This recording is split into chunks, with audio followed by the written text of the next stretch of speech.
पण माझ्या गावामध्ये 100% नुकसान झालेलं आहे. भाई आपण इथं उभं टाकलो, आता जर तुम्ही या झाडाचा माप घेतला तर 10 फुटापासून पाणी गेलेलं आहे. त्या पिलियरला बघा ना सर, आता बघा पिलियरला पाणी कुठे गेलं आहे तिथे. घाई काय मी आदेशाप्रमाणे काम करायला तयार आहे ना. नाही मी काय म्हणतो, नाही आदेश सर नाही ते सर इथं सर म्हणा आदेश दिला. एक मिनिट लावा. प्रत्येक गट 100% मी घेऊ आता शकत कलेक्टर नाही साहेबांना मॅडम सांगतो, आपण. मला काय म्हणायचंय, तुम्ही काय स्वीकारायचे ते नंतरचा भाग. यांना ऍक्च्युअली जी परिस्थिती गावामध्ये आहे ते मांडू द्या.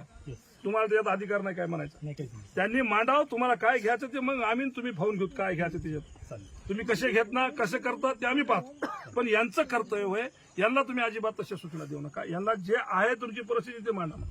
आणि यांना काय घरातून कोणाला, तुम्हाला नाही ना, यांना नाही ना, कोणाला द्यायचं नाही ना, सरकारला घरातून द्यायचं. आम्ही टॅक्स भरतो, सर्वसामान्य लोक टॅक्स भरतात. शेतकऱ्याला सुद्धा तुम्ही जीएसटी लावलेली आहे.